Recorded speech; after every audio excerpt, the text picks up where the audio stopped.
Kaloka, Janine, sinadya nga bang iwasan ang ex-nobyong si Paulo?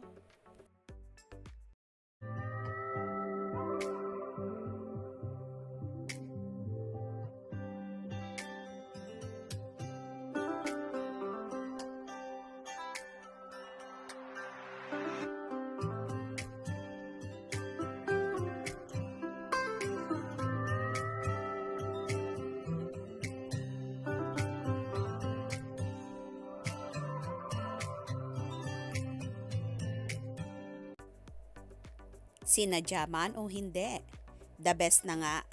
Marahil na hindi nagkita sina Paulo Avellino at Janine Gutierrez sa burol ng manager nilang si Leo Dominguez. Ayon sa mga common friends naming andon sa Lamay, naunang dumating si Paulo. Inabutan pa nga raw nito si Lotlot de Leon, nanay ni Janine na nasa stable rin ni Leo.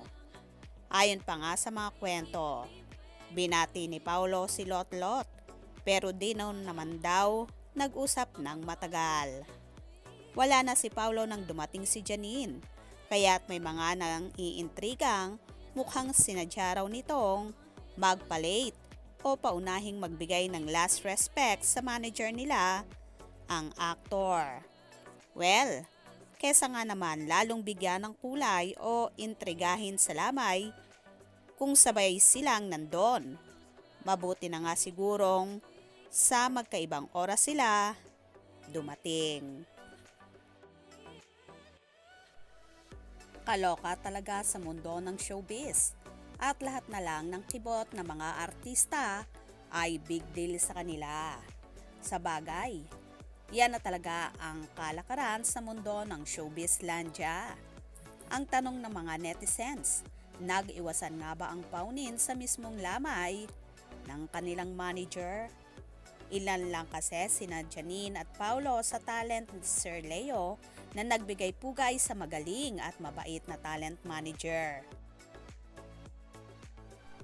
Okay na rin talaga na hindi sila nagpangita, sina Janine at Paulo sa Lamay, para no issues, no hassle, bilang respeto na rin sa namayapa nilang manager.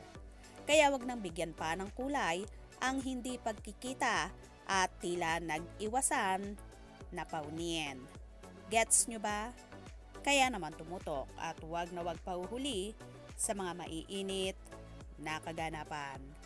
Anong inyong magiging reaction sa bidyong ito? Comment below.